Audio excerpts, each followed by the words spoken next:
আল্লাহ তাআলা বলছেন, ইয়া আইয়ুহাল্লাযীনা আমানু কুতিবা আলাইকুমুস সিয়ামু কামা কুতিবা আলাল্লাযীনা মিন ক্বাবলিকুম লাআল্লাকুম তাত্তাকুন।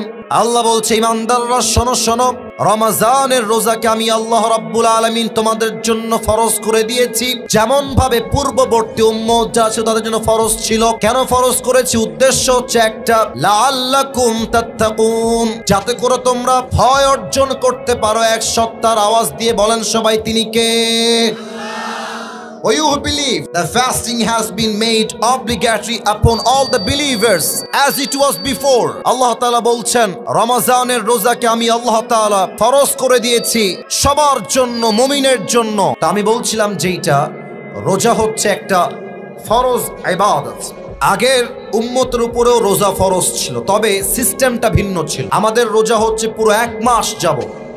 আগে কখনো ছিল 10 দিন, কখনো ছিল 3 দিন। আমাদের রোজা হচ্ছে সারাদিন না খেয়ে থাকা, আমরা চাইলে কথা বলতে পারি। বাট আগের যুগে এমন রোজাও ছিল যেই রোজার মূল অর্থ ছিল কথা না বলা। তার দলিল কোরআনে আছে।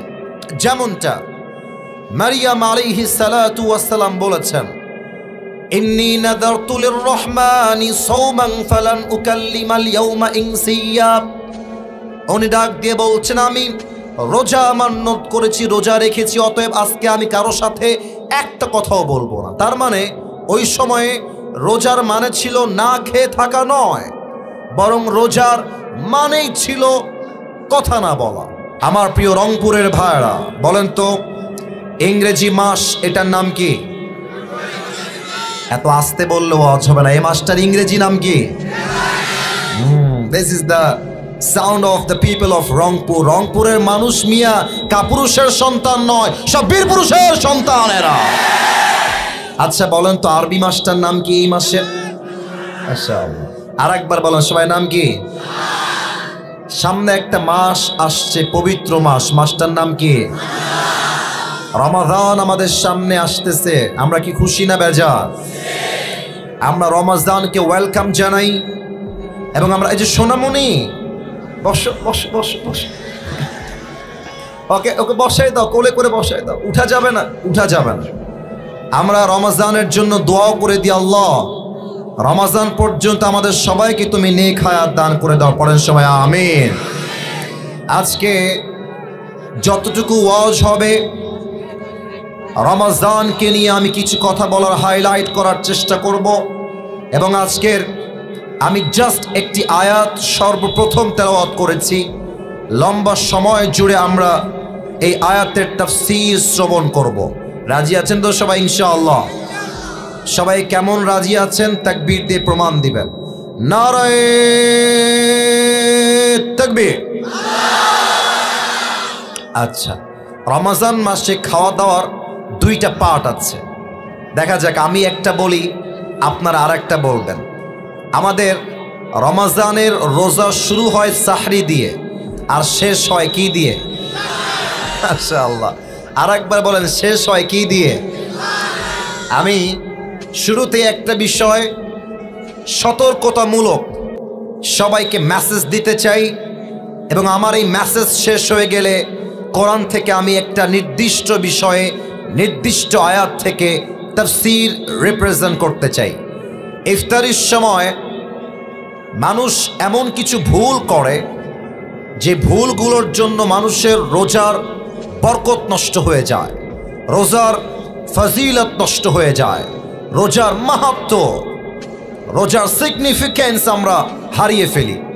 আমি রিসার্চ করে পেয়েছি, মানুষ যখন ইফতারি করে 5টা ভুল এমন করে যে ভুলের জন্য মানুষের রোজার ফজিলত, সওয়াব, মাহাত্ম্য, সিগনিফিকেন্স নষ্ট হয়ে যায়। আমরা 5টা শুনব যাতে করে আমাদের কারো এই ভুল না হয়। রাজি আছেন তো সবাই ইনশাআল্লাহ? তুমি সাউন্ড বাড়াচ্ছ কমাচ্ছ কেন? যা ছিল ঠিকঠাক ছিল তো। বেস বাড়াও, বেস বাড়াও, ক্লিয়ার করো। 1 নাম্বার, রমজান মাসে অনেকে দেখবেন ইফতারি খেতে বসে একটা ভুল সবাই করে, বেশিরভাগ মানুষ দেখবেন মোবাইল ফোন নিয়ে রেডিওর আজান কখন হবে তারা রেডিওর আজানের অপেক্ষায় থাকে। এটা ভুল ধারণা। মাথায় রাখবেন, হাদিসে এসেছে নবী করিম সাল্লাল্লাহু আলাইহি ওয়াসাল্লাম বলেছেন, যখনই ইফতারির সময় হবে তোমরা তোমাদের ইফতারিকে গ্রহণ করো, আজানের জন্য অথবা অন্য কিছুর জন্য অপেক্ষা করবা না। দেখেন, আপনি যখন রেডিওর আজানের অপেক্ষা করেন, মাথায় রাখবেন, মনে করেন যে রেডিওর আজান হচ্ছে 6টা 5-এ। দেখা যাক আমার শ্রোতা অ্যাক্টিভ আছে কিনা। রেডিওর আজান 6টা কততে? এত আস্তে তো রংপুরের মানুষ কথা কয় না, 6টা। আর আপনার ইফতারির টাইম হলো জেলার 6টার সময়। এখন 6টার সময় ইফতারির টাইম হয়ে গিয়েছে, and you are waiting for the আজান অফ রেডিও। রেডিওর আজান দিলে আপনি ইফতারি খাবেন। তাহলে আপনি যদি রেডিওর আজান অপেক্ষা করেন, আপনার ইফতারি 5 মিনিট পিছিয়ে গেল, তাহলে আপনি নবীর সুন্নাহ অনুযায়ী টাইমকে মেনটেন করতে পারলেন না। অতএব এখন থেকে নিয়ত করে রাখেন, ইফতারির যখনই টাইম হয়ে যাবে, যেখানে যেই জেলায় যেই টাইম, ওই টাইমে ইফতারি খাবো। আজান দিলেই খেতে হবে এটা কোনো শর্ত নয়। আল্লাহ সবাইকে রাইট টাইমে ইফতারি গ্রহণ করার তৌফিক দান করুক। পড়েন সবাই আমিন। 2 নাম্বার মিস্টেক অনেকে করে, এটা বলতে গেলে আবার অনেক যুবক চিৎকার দিয়ে ঠিক বলে উঠবে, একটু ব্যালেন্স করে ঠিক বইল। কিছু ছেলে পেলে আছে সামনে ইফতারি রাখা, জান তুমি কি দিয়ে ইফতারি করবে আজকে? ইফতারি সামনে রেখেই চ্যাটিং করে। তো ছেলে রাখে, আমি তো আজকে বেগুনি করেছি, তুমি কি বেগুনি খাবার? জান তোমাকে দিয়ে আসবো। সব কনফার্ম জান্নাতি টাইপের মেসেজ তারা সেন্ড করে। এবং অনেক মুরব্বীকেও আমি দেখেছি ইফতারি সামনে রেখে আউল ফাউল কিচ্ছা কালাপ গল্প করে না। ইফতারির খাবার সামনে রেখে this is the right time to make সাপ্লিকেশন। আল্লাহর হাবিব বলেছেন, ইফতারি সামনে রেখে যেই বান্দা আল্লাহর কাছে দোয়া করে, আল্লাহ বান্দার দোয়াকে সঙ্গে সঙ্গেই কবুল করে নেয়। সুবহানাল্লাহ পড়ে। অতএব ইফতারি সামনে রেখে don't talk with your girlfriend, don't use the TikTok, don't use your YouTube. কোনো কিছু ইউজ হবে না, কোথাও টাইম ওয়েস্ট হবে না। ইফতারি সামনে রেখে অনলি দোয়া is allowed and nothing is allowed. ঠিক কিনা বলেন? ইফতারি সামনে রেখে আমি সবার থেকে জানতে চাই, আমরা সবাই হাত তুলে কি করব? একটু জোরে বলেন, ইফতারির সামনে আমরা হাত তুলে কি করব? 2 নাম্বার শেষ। 3 নাম্বার, অনেকেই ইফতারি খাওয়ার সময় মনে আমাদের জোশ উঠে যায়, খেয়ে দে পেট এমন লোড হয়ে যায়, মাগরিব পরে একটা ঘুম দেয়, তারপরের দিন সাহরি খাওয়া মিস হয়ে যায়। আর বিশেষ করে দেখবেন কিছু ছেলে পেলে আছে খাইতে বসলে গরু ফেল করে ফেলে, আর ইফতারি এমন ভাবে খায় জীবনে মনে খাবার চোখেই দেখে নাই। এটা হাদিসে নিষেধ আসছে, এত বেশি খাওয়া যাবে না। একটু ব্যালেন্স করো, একটু ব্যালেন্স করো। পানি খাও, ফলমূল খাও, আর জাস্ট একটা পেঁয়াজি বা আলুর চপ খাও। যত ভাজা পোড়া কম খাবা তোমার পেট ক্লিন থাকবে, যত কম খাবা ইবাদতে মনোযোগ থাকবে, যত কম খাবা শরীরটা ফিটনেসটা ভালো থাকবে। অতএব ইফতারি আসলেই আবেগ দিয়ে নয়, বিবেক দিয়ে ইফতারি খাওয়া লাগবে। ঠিক কিনা বলেন? আচ্ছা, বেশি খেলে ক্ষতি কি হয় খেয়াল করেন। খুব খেয়েছেন আর যখন উঠবেন দেখবেন যে আর উঠতেছে না, গা লেগে গেছে মাটির সাথে, তখন কি মনে হবে যে মাগরিবটা আজকে মসজিদে যাব না, বাসায় পড়ে নেই। মাগরিব পড়ে দেখবেন যে এত ক্লান্ত শরীর লাগবে যা আপনার তারাবি পড়ার মনটা হারায় যাবে। বিধায় ইফতারি হবে সীমিত, ইবাদত হবে বেশি বেশি। ঠিক কিনা বলেন? 3 নাম্বার শেষ, বাকি আছে আর মাত্র 2টা। 4 নাম্বার, এটা বড় মারাত্মক জিনিস, খুব খুব খেয়াল করবেন। অনেকেই এই যে আওয়াজ হবে না, ভলেন্টিয়ার্স তোমরা আওয়াজ করলে আমরা যাব কোথায়? আওয়াজ নাই, সবাই একটা তাকবীর দেন, নারায়ে তাকবীর। আচ্ছা, আমার কথা কি বোঝা যায়? আমার কথা বুঝতে বা ভাষা বুঝতে কোনো সমস্যা আপনাদের হচ্ছে না তো? আচ্ছা, 4 নাম্বারটা খুব খেয়াল করবেন। এই মিস্টেকটা আমরা অনেকেই করে থাকে। অনেকেই দেখবেন ইফতারি সামনে রেখে সবার আগে পেঁয়াজি মুখে দেয়, সবার আগে আলুর চপ মুখে দেয়, মানে যার যেটা পছন্দ। অনেকে দেখবেন যে পানি এমনে হাতে নিয়ে এভাবে থাকে, শালা আজান খালি দিকে আছে, খায় সাবার করে ফেলবো একেবারে। আজান দেওয়ার সাথে সাথে পানি এমন খাওয়া খায়, অন্য কোনো কিছু আর খাইতে পারে না। না, এটা নিয়ম না। ইফতারের নিয়ম হচ্ছে, সুন্নাহ নিয়ম হচ্ছে, প্রথম খাবারটাই হবে খেজুর দিয়ে। সুবহানাল্লাহ পড়বেন না আপনারা সবাই? তাহলে আমার সঙ্গে উত্তর দেন, ইফতারির প্রথম খাবার আমরা শুরু করব পেঁয়াজি দিয়ে, আলুর চপ দিয়ে, না খেজুর দিয়ে? 4 নাম্বার, খেজুরটা মিস করবেন না। 5 নাম্বার, অনেকে অপেক্ষা করে রাত কখন হবে, কালো আকাশ কখন হবে। এটা ইহুদিদের কাজ ছিল। ইহুদিরা আকাশ কালো না হওয়া পর্যন্ত ইফতারি খেত না, এটা ওদের সিস্টেম। আমাদের সিস্টেম, ইফতারি হয়ে গিয়েছে, কালো আকাশ লাগবে না, মসজিদে আজান লাগবে না, ইফতারির টাইম হয়ে গিয়েছে, আমি সঙ্গে সঙ্গে ইফতারি গ্রহণ করব। ঠিক কিনা বলেন? আল্লাহ সবাইকে এই 5টা বদ আমল থেকে বাঁচার তৌফিক দান করুক। পড়েন সবাই আমিন। আপনাদের বউ আছে? কার কার একটু হাত তুলেন। বউ আছে? বউ আছে, আচ্ছা, হাত উঠছে না বেশি একটা আজকে। আচ্ছা, হাত নামান। এবার হতভাগা যারা, জীবন থেকেও যাদের জীবন নাই, হতভাগা কপাল পোড়া সিঙ্গেলরা, হাত তোলো সবাই। কই আমাদের স্যাররা কোথায়? দেখেন তো সবাই আপনারা যারা এসেছেন। তোমাদের বউ নাই? আমি বিশ্বাস করি না। আরে আমি দোয়া করে দিই, আল্লাহ সবাইকে দিনদার নেককার বউ দিয়ে দিক। পড়েন সবাই আমিন। যারা আমিন বলে নাই তারা কেউ বউ পাবে না। জোরে সোরে বলেন সবাই আমিন। বিয়ে করে ফেলো, আর কত দেরি করবো রে বাবা। আসলে আমরা বিয়ে করতে চাই, বাপ মাই আমাদেরকে বিয়ে দিতে চায় না। রংপুরের যুবক ভাই, আমি মনে করি 2টা বিষয় ঠিক হওয়া লাগবে। এক, মেয়ের বাপ যখন বিয়ে দিবে, মেয়েকে টাকলাওয়ালা বুইড়া বাদ দিয়ে চরিত্রবান যুবকের সঙ্গে বিয়ে দেওয়া লাগবে। এক্ষেত্রে মেয়েদের দোষ বেশি, তোমরা রাগ করো না আমার কথা।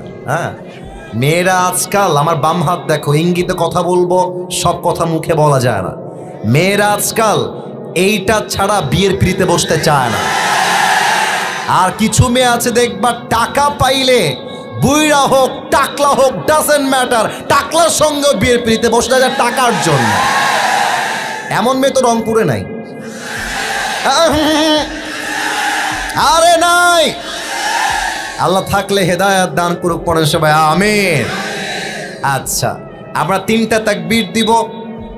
প্রথম তাকবীর দিবেন বিবাহিত ভাইরা, আর দ্বিতীয় তাকবীর দিবেন আমার প্রিয় সিঙ্গেল ভাইরা। আমি দেখতে চাই আজকের মাহফিলে কার গায়ের জোর কত বেশি। বিবাহিত ভাইরা একটা কাশি দেন। মানুষ সম্মান শেষ রে বাবা। বিবাহিত ভাইরা, আপনারা আমার ভাই, একবার কাশি দেন। আচ্ছা, সিঙ্গেল তোমরা চুপ থেকো। বিবাহিত ভাইরা তাকবীর দিবে। নারায়ে তাকবীর। মোটামুটি ভাঙ্গা ভাঙ্গা। আচ্ছা, it's time for the single people. যাদের বউ নাই তারা রেডি হয়ে যাও। সিঙ্গেল একটা কাশি দাও। আচ্ছা, বিবাহিত ভাইরা চুপ থাকবেন, সিঙ্গেল ভাইরা তাকবীর দিবেন। Just single people is allowed, married people is not allowed here. দেখা যাক সিঙ্গেলদের গায়ের জোর আজকে রংপুরের গঙ্গাচড়ায় কত বেশি। সিঙ্গেল ভাইরা নারায়ে তাকবীর। বিবাহিত ভাইরা আমাকে মাফ করে দিয়েন, আই এম সো সরি। আজকে আমার সিঙ্গেল ভাইয়েরাই সবচেয়ে বেশি নাম্বার পেয়ে পাস করেছে, ঠিক কিনা? আচ্ছা, এবার সবাই মিলে এমন একটা তাকবীর দিবেন রংপুরের ভাইয়েরা, যে আপনাদের তাকবীরের ঠেলায় আমি আসিফ হুজুর স্টেজ ভেঙে উল্টে নিচের দিকে পড়ে যাব। আচ্ছা, কাশি দেন সবাই। নারায়ে তাকবীর। আল কোরআনের আলো, আল হাদিসের আলো, কোরআন হাদিস যেখানে, আলেম ওলামা যেখানে, রংপুরবাসী যেখানে। আপনাদের গলার যে সাউন্ড, এটাই প্রমাণ করছে আমার সামনে কোনো বিড়ালের বাচ্চা নয়, সব সিংহের বাচ্চাগুলো আমার সামনে দাঁড়িয়ে আছে, বসে আছে। আল্লাহ সিংহের বাচ্চাগুলোকে ইসলামের বীর সৈনিক ওমরে ফারুক রাদিয়াল্লাহু তাআলা আনহুর মতো কবুল করুক। পড়েন সবাই আমিন। একটা কথা বলে তাফসিরে ফিরে যাই, শোনো। স্বৈরাচাররা আবার ক্ষমতার চেয়ার দখল করবার জন্য বিভিন্নভাবে পায়তারা চালাচ্ছে। আমি আবার বলছি, আমি রাজনীতির বক্তব্য দেওয়ার জন্য এই তাফসির মাহফিলে অ্যাটেন্ড করি নাই। যেহেতু এটা রংপুরের মাটি, তাই আমি এই কথা বলতে বাধ্য হচ্ছি। আগামীতে কোন স্বৈরাচার যদি আমার দেশের ক্ষমতার চেয়ারকে দখল করতে চায়, মনে রাখতে হবে শহীদ আবু সাঈদের কথা। শহীদ আবু সাঈদ যেমন তার বুকের তাজা রক্ত দিয়ে শহীদ হয়ে দেশটাকে স্বাধীন করেছিল, আবার যদি জালেমকে নামাবার জন্য ডাক আসে, জিহাদ করে জীবন দিয়ে রক্ত দিয়ে আল্লাহর জমিনে আল্লাহর কোরআনের রাজ কায়েম করতে হবে, রক্ত দেওয়ার জন্য প্রস্তুত থাকবে কাকা? দুটো হাত তুলে আল্লাহকে দেখা দাও।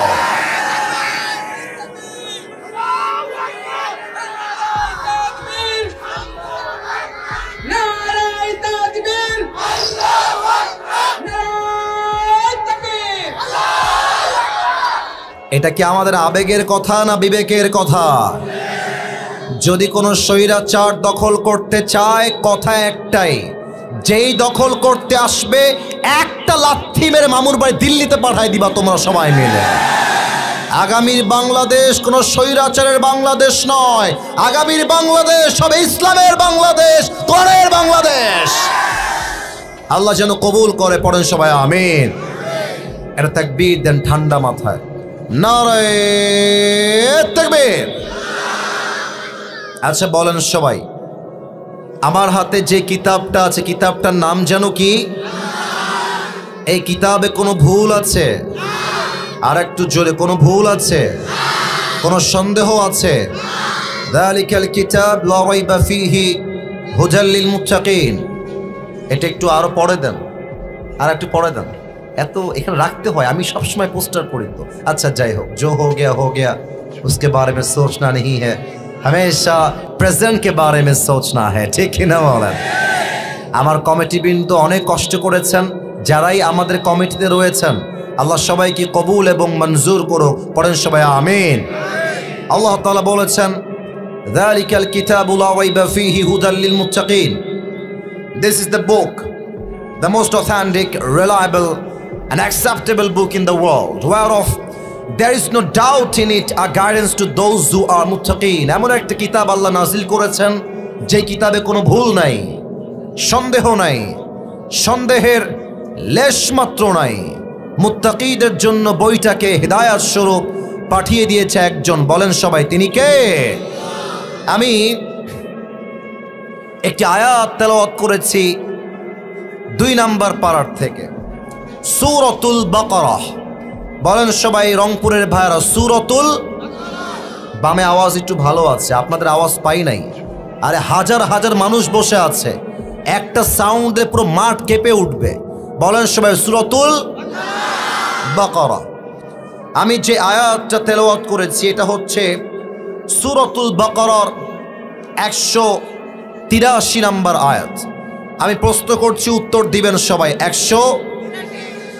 আরে রংপুরের লোক তো আসতে সুবিধার মনে হচ্ছে না, আওয়াজ দেন। 183। বলেন সবাই 183 নম্বর আয়াত।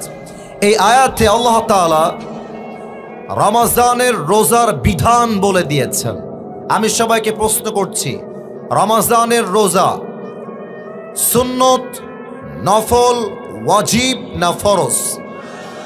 আবার সুন্নত, নফল, ওয়াজিব না ফরজ? এটার প্রমাণ হচ্ছে এই আয়াত।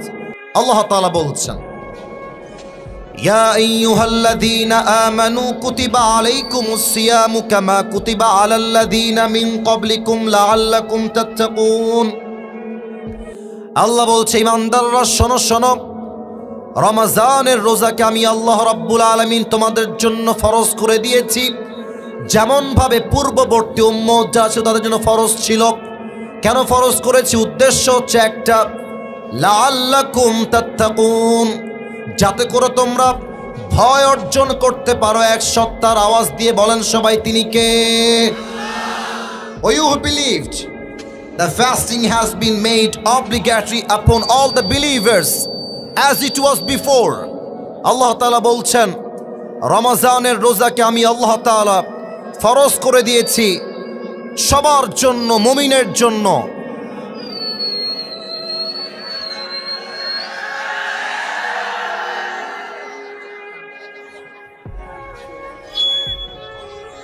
আচ্ছা বলেন তো, এত বড় একটা মাহফিলে এই ঝান্ডি, এটা তো মনে হচ্ছে বাদাম বিক্রি করা মাইক ভাই। না, কমিটির ভাইরা কাজটা একদম ঠিক করেন নাই। এত প্যান্ডেল, এত লাইটিং, সবার আগে মাইক ব্যবস্থা সবচেয়ে সুন্দর হওয়া দরকার। এখানে যদি আতিফ আসলাম আসতো তাহলে দেখতেন যে কেমন মাইক প্যান্ডেল নিয়ে আসতো তারা। মানুষজন বোঝে না, একটা গায়ক যদি হারাম গান কে এত ভালো মাইক পায়, আমরা কোরআন থেকে তাফসীর পেশ করব, আমরা কোয়ালিফাইড সাউন্ড সিস্টেম পাবো না কেন? যুবক ভাইরা বলো আমাকে সবাই, মেহরবানি করে এইটা করা যাবে না, যা আছে ঠিক করে দেবেন। আচ্ছা, মহিলা প্যান্ডেল থেকে 6 বছর একটা বাচ্চা হারা গিয়েছে, নাম হচ্ছে মুজাহিদ। এই মুজাহিদ বাবু, তুমি যদি কোথাও থাকো, কলিজার বাবু, তুমি স্টেজে চলে আসো, তোমার কমিটির ভাইরাই পৌঁছায় দিবে। মুজাহিদ নামে একজন ছোট্ট বাবু হারিয়ে গিয়েছে মায়ের কোল থেকে, মহিলা প্যান্ডেল থেকে। আল্লাহকে সুস্থভাবে আবার মায়ের কোলে যাওয়ার তৌফিক দান করুক, পড়েন সবাই আমিন। তা আমি বলছিলাম যেইটা, রোজা হচ্ছে একটা ফরজ ইবাদত। খেয়াল করেন, আগের উম্মতের উপরেও রোজা ফরজ ছিল, তবে সিস্টেমটা ভিন্ন ছিল। আমাদের রোজা হচ্ছে পুরো 1 মাস যাব। আগে কখনো ছিল 10 দিন, কখনো ছিল 3 দিন। আমাদের রোজা হচ্ছে সারাদিন না খেয়ে থাকা, আমরা চাইলে কথা বলতে পারি। বাট আগের যুগে এমন রোজাও ছিল যে রোজার, এই আওয়াজ করো না বাবুরা, একদম আওয়াজ করিস না বাপ, তোমাদের পায়ে আমার হাত, কলিজার ভাইয়ারা আওয়াজ চাই না, কলিজা প্লিজ স্টপ, কথা বইল না। আগে এমন রোজাও ছিল যেই রোজার মূল অর্থ ছিল কথা না বলা, তার দলিল কোরআনে আছে। যেমনটা মারিয়াম আলাইহিস সালাতু ওয়াস সালাম বলেছেন, ইন্নী নাযারতু লির-রহমানি সাওমান ফালান উকাল্লিমাল ইয়াওমা ইনসিয়্যা। উনি ডাক দিয়ে বলছেন, আমি রোজা মান্যত করেছি, রোজা রেখেছি, অতএব আজকে আমি কারো সাথে একটা কথাও বলবো না। তার মানে ওই সময়ে রোজার মানে ছিল না খেয়ে থাকা নয়, বরং রোজার মানেই ছিল কথা না বলা। এখন আল্লাহ তাআলা রোজা যে ফরজ করেছেন, এর একটা মূল উদ্দেশ্য আয়াতের শেষ অংশে বলেছেন। আসলে সত্য কথা কি জানেন, বড় বড় মাহফিলগুলোতে তাফসীর করা খুব টাফ হয়ে যায়। গতকাল আমি বসে বসে একটা ভিডিও দেখছিলাম, আমাদের সকলের প্রিয় ডক্টর মিজানুর রহমান আজহারি হুজুরের মাহফিল ময়মনসিংহের মাটিতে। তো আমি দেখলাম একজন টিচার, যিনি শুধু শিক্ষক নন, তিনি একজন কন্টেন্ট ক্রিয়েটর। তিনি মাহফিল শেষ করে বাসায় যখন যাবেন, বাইকে বসে বসে অনেকের থেকে রিভিউ নিচ্ছেন, মাইক্রোফোন ধরে বলছেন যে, বলেন তো ভাই, আজহারি হুজুর আজকে কি ওয়াজ করেছেন? যতজনকে বললো কেউ বলতে পারে নাই। আমি নিজের চোখে দেখেছি, তোমরা হয়তো বা অনেকেই দেখেছো। তো এই মাহফিলটা কোনো লাভ নাই। আপনারা ভাবতেছেন আসিফ হুজুর অনেক ফেমাস, চেহারা দেখবো তাতেই মন ঠান্ডা। ওয়াল্লাহি, যারা আমাকে ফেমাস দেখে আমার কাছে এসেছেন, আপনাদের সওয়াব হবে না। যদি আপনি আল্লাহর কোরআনের তাফসীর শুনতে আসেন, তবেই আপনার আমলনামায় সওয়াব অ্যাড হবে, ঠিক কিনা বলেন? মেহেরবানি করে আমাকে ওই চোখে দেখবেন না যে আমি অনেক ভাইরাল। আমি যখন এখানে ঢুকতেছি, এই দেখেন, এই হাইটে এত ছোট বাচ্চা, আমার মাজা বড় বড় আসবে না, বলতেছে কয়েকজনকে অনেক বড় বক্তা, টিকটকে অনেক ভাইরাল, ছোট্ট বাচ্চা।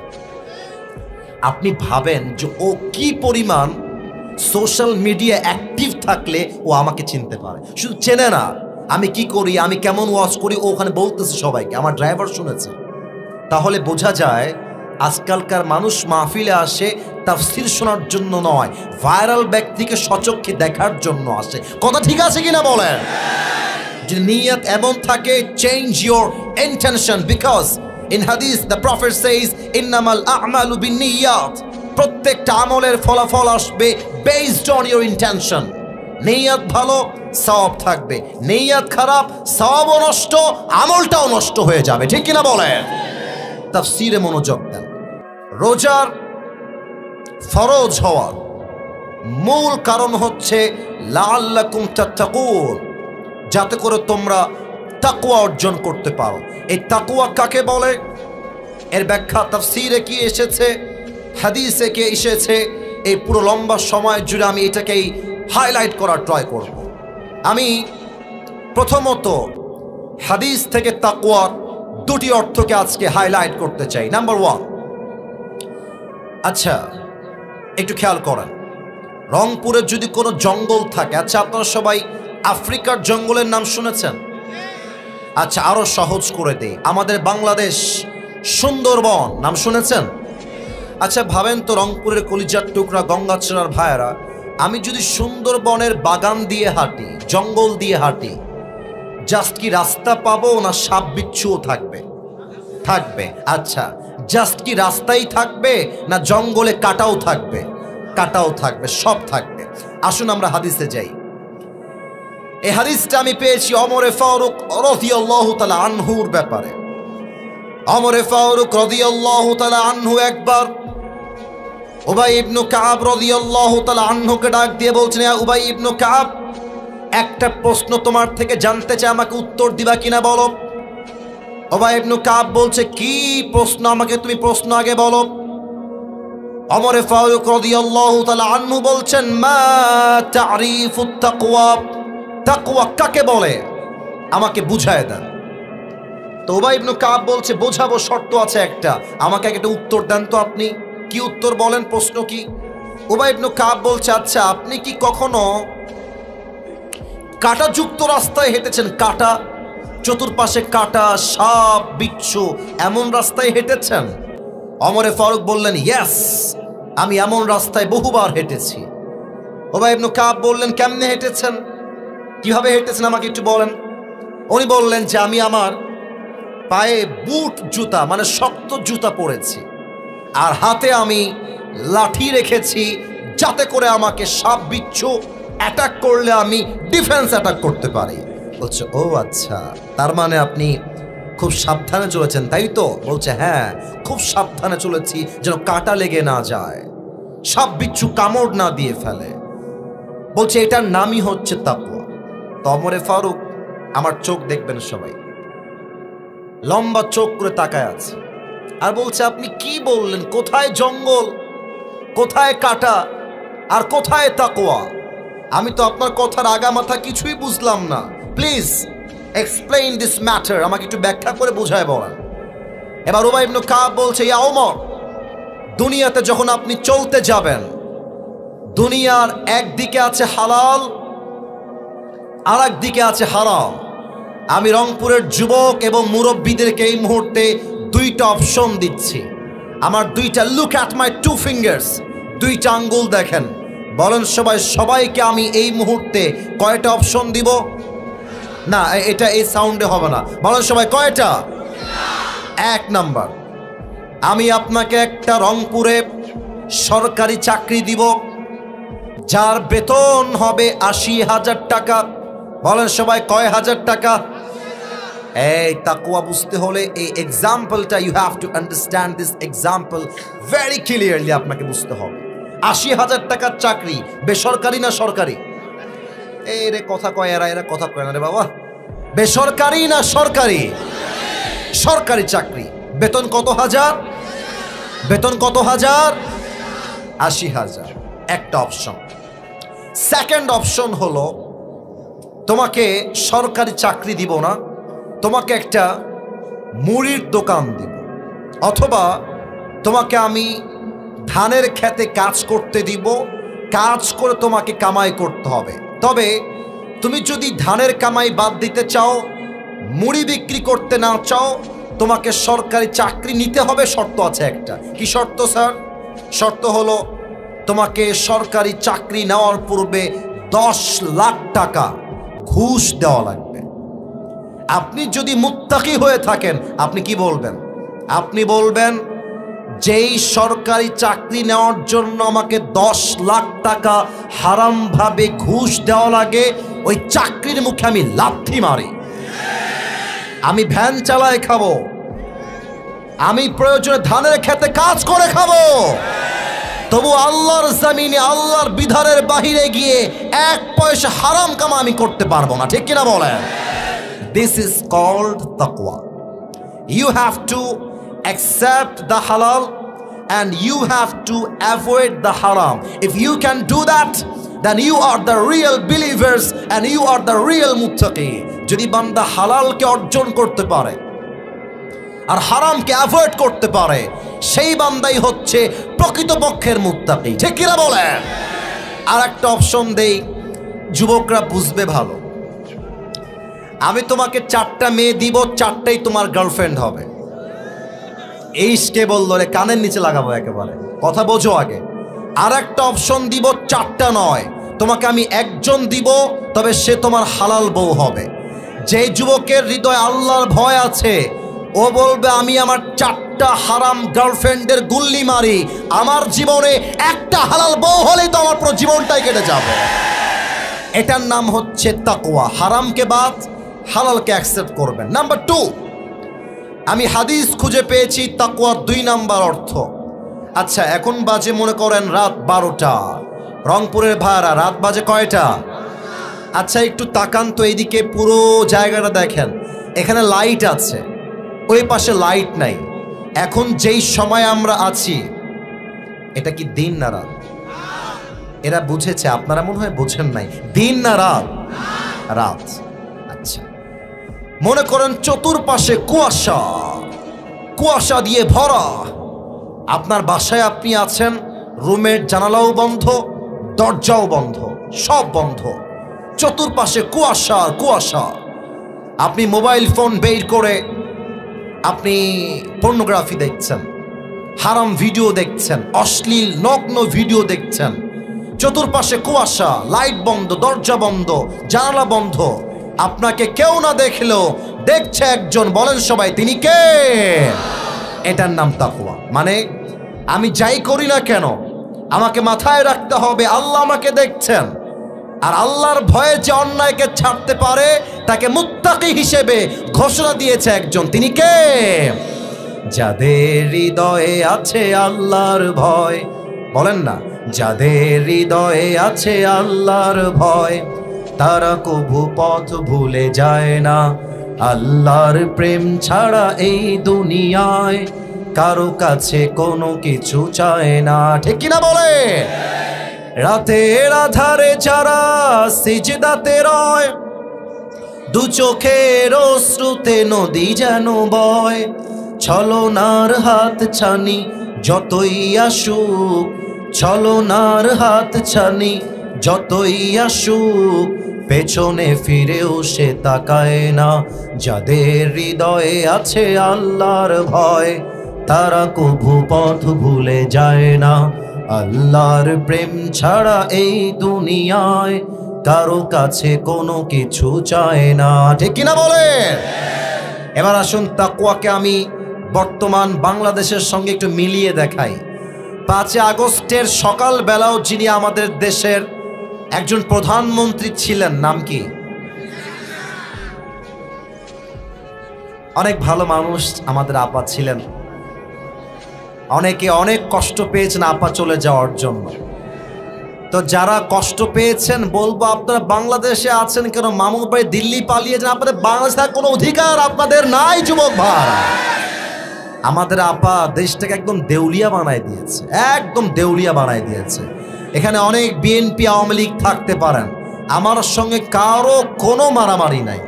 আমার কথা একটা, যারা দেশের ছাত্রদের বুক থেকে তাজা রক্ত ঝরিয়েছে।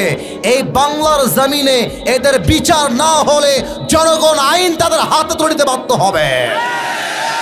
খেয়াল করেন একটু তাকওয়া কাকে বলে। আমার মনে আছে এখনো 3 আগস্ট অথবা 2 আগস্ট, আপনারা আমার চেয়ে ভালো জানবেন, আমাদের ঢাকায় একটা মেট্রো রেল আছে, মনে পড়ে? নাম তো শুনেছেন নাকি? Metro rail Dhaka. তো ছাত্ররা খেপে একদম আগুন লাগাই দিয়েছিল। আমার I can remember very clearly. তো আমাদের যিনি আপা ছিলেন, she was a very good actor, খুব ভালো অভিনয় করতে পারতেন তিনি। এবং যে অভিনয় করতেন তিনি, আমার মনে হয় যে এই অভিনয় বলিউডে হার মানাই ফেলবে একেবারে, ঠিক কি না? আচ্ছা, আমি একটু অভিনয় করে দেখাই। আমি আবার কোনো অভিনেতা না আবার। তো আমার সম্মানিত আপা যিনি ছিলেন, উনি মিডিয়ার সামনে একটা কনফারেন্স করলেন, মিডিয়া কনফারেন্স। এখন যদি কেউ উঠে যায় বুঝতে হবে সে স্বৈরাচার দালাল ছাড়া কিছুই হইতে পারে না। চুপ করে বসে থাকেন, চুপ করে বসে থাকেন। তা আমাদের আপা মিডিয়ার সামনে এসে, দেখেন তো আমার দিকে মিলে কিনা,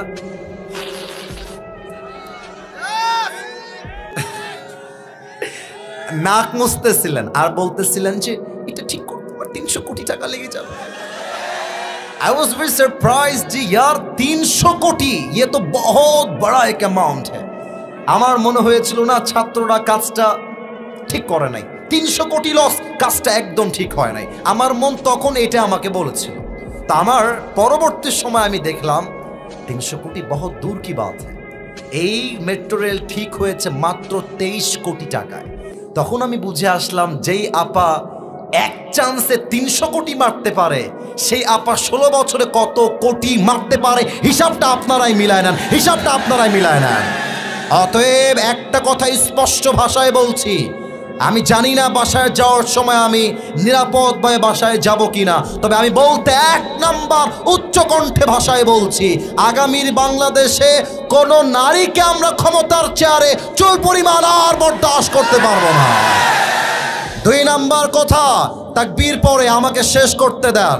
2 নাম্বার কথা, আগামীর বাংলাদেশের প্রধানমন্ত্রী হবে এমন একজন পুরুষ, যেই পুরুষ একই সময়ে জাতীয় সংসদে দাঁড়িয়ে দেশের পক্ষে বক্তব্য দিবেন, আবার সেই পুরুষ ঢাকার জাতীয় মসজিদ বাইতুল মুকাররমে দাঁড়িয়ে জুমার খুতবা দেওয়ার যোগ্যতাও রাখবে রংপুরের ভাড়ামা। এমন প্রধানমন্ত্রী আমরা কারা কারা চাই, দুটো হাত তুলে আল্লাহকে দেখা দেয়।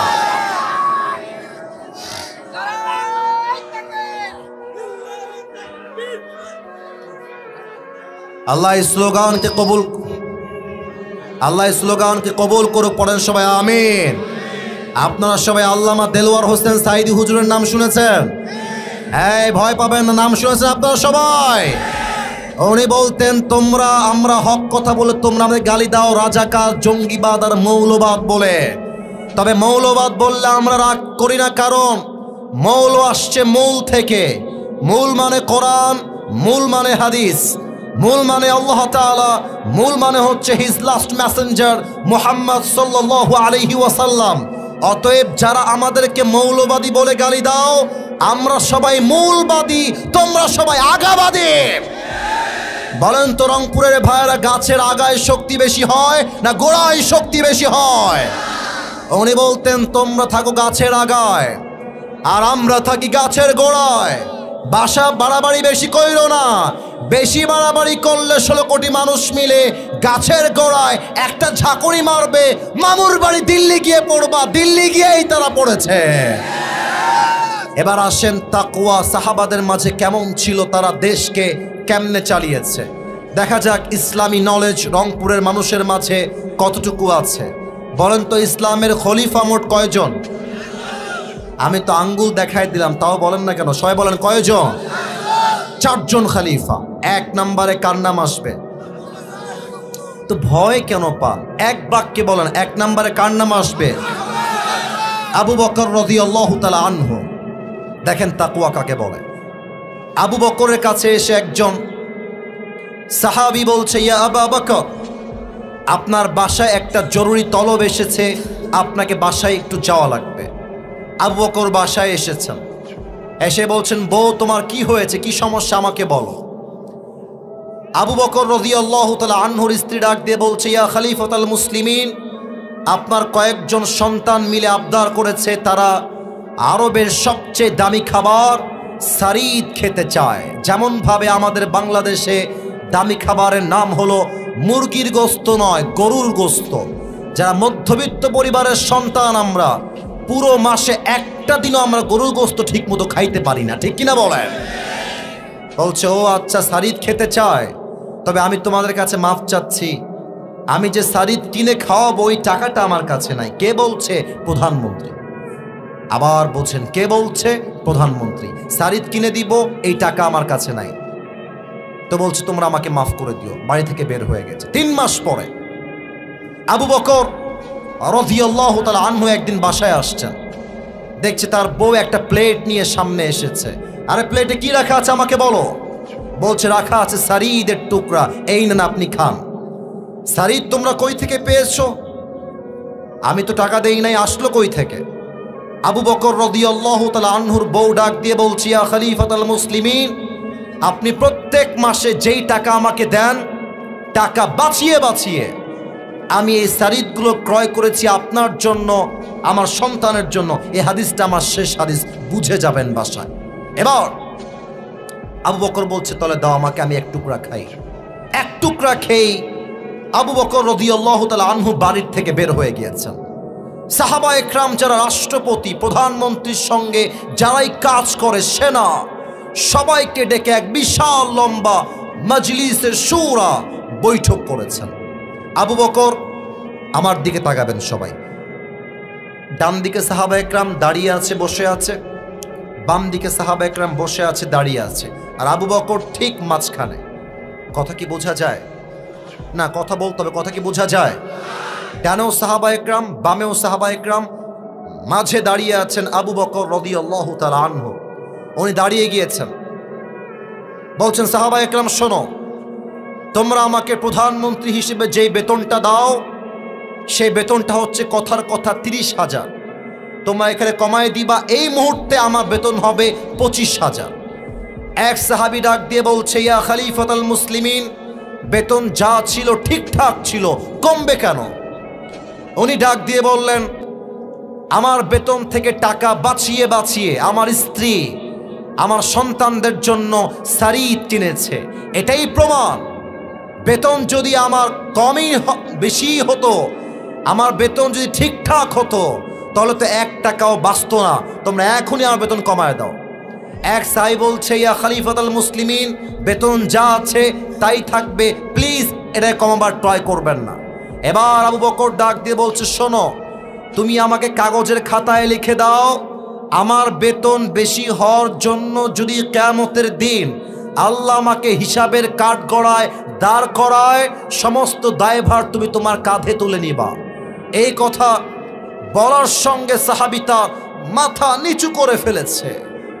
আর আবু বকর রাদিয়াল্লাহু তাআলা আনহু চোখের পানি ছেড়ে দিয়ে বলছেন, আমি আমার জীবনের সব সহ্য করতে পারবো, তবে আল্লাহর জমিনে আল্লাহর দেওয়া বিধান থেকে এক চুল পরিমাণ উল্টাপাল্টা করব, মানুষের হক মেরে খাবো, দেশের টাকা মেরে খাবো, আর আল্লাহ আমাকে কিয়ামতের দিন জাহান্নামের ফয়সালা করবে। আমি আবু বকর সব সহ্য করতে পারবো, বাট জাহান্নামের ভয় আমি চুল পরিমাণ সহ্য করতে পারবো না। সুবহানাল্লাহ পড়বেন না আপনারা? এমন ভয় যদি আমাদের দেশের এমপি, নেতা, মেয়র, মন্ত্রী, প্রধানমন্ত্রী সবার মাঝে ঢুকে যায়, পুরো দেশটাই সোনার বাংলাদেশ হয়ে যাবে, ঠিক কিনা বলেন? অতএব রমজানের মূল উদ্দেশ্য হচ্ছে, আল্লাহ তাআলা বলছেন, লাআল্লাকুম তাত্তাকুন, তোমরা ভয় অর্জন করবা এক সত্তার। বলেন সবাই, তিনি কে?